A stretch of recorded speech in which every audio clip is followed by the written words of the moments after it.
ನೋಡ್ತಾ ಇದ್ದೀರಾ CBT Kannada TV. Mandya ನಗರದ ಮಿಮ್ಸ್ ಆವರಣದಲ್ಲಿ ಸತತ 2ನೇ ದಿನವೂ ಒಪಿಡಿ ಬಂದ್ ಮಾಡಿ ಸ್ಟೇ ಪಾಂಡ್ ಹೆಚ್ಚಿಸುವಂತೆ ಆಗ್ರಹಿಸಿ ಮುಂದುವರೆದ ಸ್ಥಳೀಯ ವೈದ್ಯರ ಮೌನ ಪ್ರತಿಭಟನೆ. ಕರ್ನಾಟಕ ರಾಜ್ಯ ತುರ್ತು ಚಿಕಿತ್ಸಾ ವೈದ್ಯಾಧಿಕಾರಿಗಳ ಸಂಘದ ವತಿಯಿಂದ ಪ್ರತಿಭಟನೆಗೆ ಬೆಂಬಲ.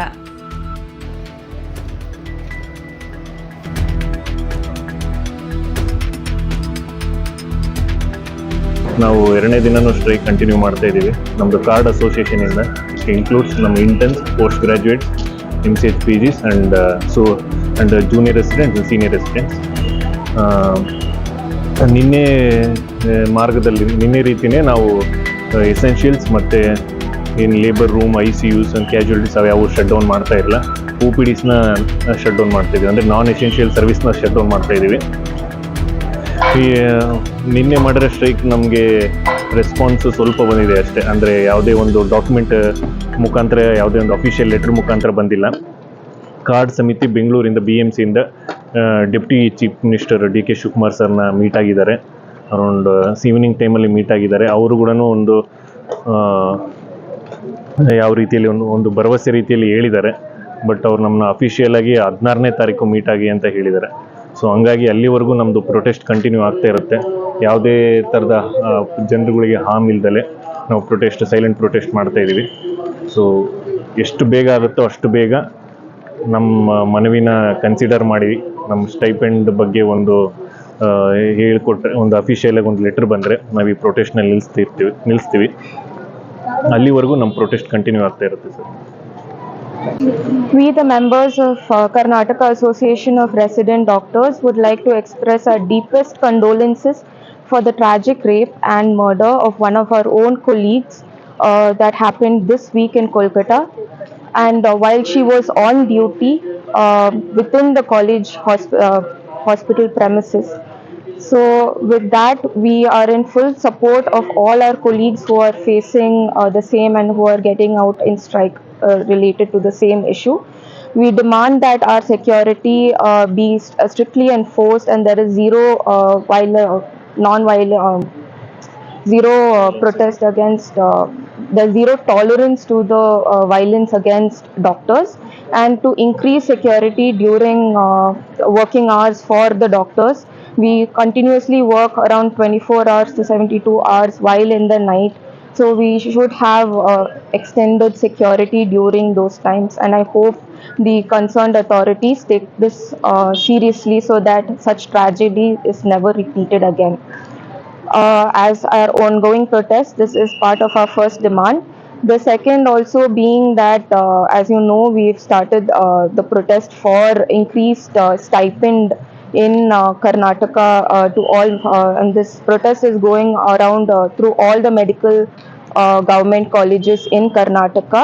This is the second day of our where we have shut down our essential services. So we are hoping that the government hears our pleas and takes us seriously so that hopefully we have a rise in our stipend. Thank you.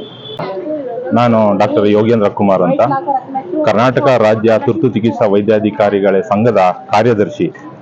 ಇವತ್ತಿನ ದಿನ ನಮ್ಮ ಸ್ಥಾನೀಯ ವೈದ್ಯಾಧಿಕಾರಿಗಳು ಏನು ಹೋರಾಟ ಮಾಡ್ತಾ ಇದ್ದಾರೆ, ಅವ್ರ ಹೋರಾಟ ನ್ಯಾಯಯುತವಾಗಿದೆ. ಸರ್ಕಾರದ ಗಮನವನ್ನು ಸೆಳೆಯುವ ನಿಟ್ಟಿನಲ್ಲಿ ಕಳೆದ 1 ವಾರದಿಂದ ಕಪ್ಪು ಪಟ್ಟಿ ಧರಿಸಿ ಸರ್ಕಾರದ ಗಮನವನ್ನು ತರುವಂಥ ಪ್ರಯತ್ನ ಮಾಡಿದ್ರು. ಅದಕ್ಕೆ ಸ್ಪಂದಿಸ್ತಾ ಇರೋದ್ರಿಂದ ಇವತ್ತು ಅನಿವಾರ್ಯವಾಗಿ ಹೋರಾಟಕ್ಕೆ ಬೀದಿಯಲ್ಲಿ ಕುಳಿತು ಹೋರಾಟ ಮಾಡುವಂಥ ಅನಿವಾರ್ಯ ಪರಿಸ್ಥಿತಿ ನಮ್ಮ ಸ್ಥಾನೀಯ ವೈದ್ಯಾಧಿಕಾರಿಗಳಾಗಿದೆ.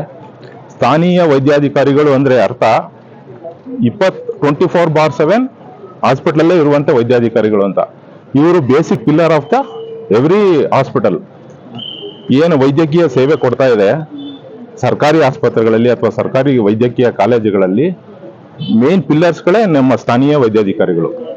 ಇವರು 24/7 ತಮ್ಮ ತನು, ಮನ, ಧನ ಮತ್ತೆ ಹಸಿವು, ಊಟ, ನಿದ್ದೆ ಇವೆಲ್ಲನೂ ಸ್ಯಾಕ್ರಿಫೈಸ್ ಮಾಡಿ ವೈದ್ಯೋಪಚಾರ ಮತ್ತೆ ರೋಗಿಗಳ ಸೇವೆಗಳಲ್ಲಿ ಮುಳುಗೋಗಿದ್ದಾರೆ. ಸೊ ಇವ್ರು ಏನು ಇವತ್ತು ಶಿಷ್ಯ ವೇತನ ಕುರಿತಾಗಿ ಅವರು ಹೋರಾಟ ಮಾಡ್ತಿದ್ದಾರೆ, ಅವ್ರದ್ದು ನ್ಯಾಯಯುತವಾಗಿದೆ. ಸೊ ಈ ಪ್ರಜಾಪ್ರಭುತ್ವ ವ್ಯವಸ್ಥೆನಲ್ಲಿ ಹೋರಾಟ ಅನ್ನೋದು ನಮಗೆ ದಾರಿದೀಪವಾಗಿರೋದು ಒಬ್ರು ಗಾಂಧಿ, ಇನ್ನೊಬ್ರು ಡಾಕ್ಟರ್ ಬಿ ಆರ್ ಅಂಬೇಡ್ಕರ್ ಅವರು. ಗಾಂಧಿಯವರು ಹೇಗೆ ಅಹಿಂಸಾತ್ಮಕವಾಗಿ ಹೋರಾಟ ಮಾಡಿ ನಮ್ಮ ಹಕ್ಕುಗಳನ್ನ ಪಡ್ಕೋಬೇಕು ಅಂತ ಹೇಳ್ಕೊಟ್ಟಿದ್ದಾರೋ, ಹಾಗೆ ಬಾಬಾ ಸಾಹೇಬ್ ಅಂಬೇಡ್ಕರ್ ಅವರು ಕಾನೂನಾತ್ಮಕವಾಗಿ ಹೇಗೆ ಹೋರಾಟ ಮಾಡಿ ನಾವು ಅಹಿಂಸಾ ಮಾರ್ಗವಾಗಿ ಹಕ್ಕುಗಳನ್ನ ಪಡ್ಕೋಬೇಕು ಅಂತ ಏನು ತಿಳಿಸ್ಕೊಟ್ಟಿದ್ದಾರೆ, ಅದೇ ಮಾರ್ಗದಲ್ಲಿ ಇವತ್ತು ಒಂದು ವ್ಯವಸ್ಥಿತವಾಗಿ ಸರ್ಕಾರಕ್ಕೆ ಗಮನ ತರೋ ನಿಟ್ಟಿನಲ್ಲಿ ಇವತ್ತು ನಮ್ಮ ವೈದ್ಯರು ಕೆಲಸ ಮಾಡ್ತಾ ಇದ್ದಾರೆ.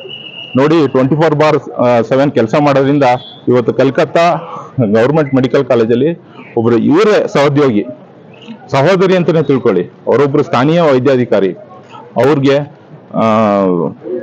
ಅಸಾಲ್ಟ್ ರೇಪ್ ಅಂಡ್ ಮರ್ಡರ್ ಆಗಿದೆ. ಇದು ಬಹಳ ಬ್ರೂಟಲ್ ಆಗಿದೆ. ಇದು ಇಡೀ ದೇಶ ವ್ಯಾಪ್ತಿ ಚರ್ಚೆಯಲ್ಲಿರುವಂಥದ್ದು. ನಾನೇನು ಈ ಸಂದರ್ಭದಲ್ಲಿ ಏನು ಹೇಳಕ್ ಇಷ್ಟಪಡ್ತೀನಿ ಅಂದ್ರೆ, ಸರ್ಕಾರ ನಮ್ಮ ವೈದ್ಯಕೀಯ ಶಿಕ್ಷಣ ಇಲಾಖೆಯಲ್ಲಿ ಸಚಿವರಾಗಿರ್ತಕ್ಕಂಥ ಶರಣಪ್ರಕಾಶ್ ಪಾಟೀಲ್ ಸಾಹೇಬ್ರು, ಅವರು ಕೂಡ ವೈದ್ಯರು. ವಾಸ್ತವಿಕವಾಗಿ ನಮ್ಮ ಸ್ಥಾನೀಯ ವೈದ್ಯಾಧಿಕಾರಿಗಳ ಏನು ವಾಸ್ತವ ಸ್ಥಿತಿ ಏನಿದೆ ಅವ್ರು ಅರ್ಥಕೊಂಡು ಇವರ ಮನವಿನ ಸ್ಪಂದಿಸ್ತಾರೆ ಅನ್ನೋ ನಂಬಿಕೆನ ಇಟ್ಕೊಂಡಿದ್ದೀನಿ. ಹಾಗೇನೆ ಇಲ್ಲಿ ಮಂಡ್ಯ ಜಿಲ್ಲೆಯಲ್ಲಿ ಇರತಕ್ಕಂಥ ಜಿಲ್ಲಾ ಉಸ್ತುವಾರಿ ಸಚಿವರಾದಂಥ ಚಲುವರಾಯಸ್ವಾಮಿ ಅವರಲ್ಲಿ ನಾನು ಆಗ್ರಹ ಮಾಡ್ತೀನಿ. ಮತ್ತೆ ಸ್ಥಳೀಯ ಶಾಸಕರಾದಂಥ ಶ್ರೀ ರವಿಕುಮಾರ್ ಗಣಿಗ ಅವ್ರಿಗೆ ನಾನು ಕೋರ್ಕೋತೀನಿ, ದಯಮಾಡಿ ಈ ಕಿರಿಯ ಸ್ಥಾನೀಯ ವೈದ್ಯಾಧಿಕಾರಿಗಳ ಮನವಿಯನ್ನ ಸಕಾರಾತ್ಮಕವಾಗಿ ಸ್ಪಂದಿಸಿ ಇದನ್ನ ಇವ್ರ ವಿಚಾರ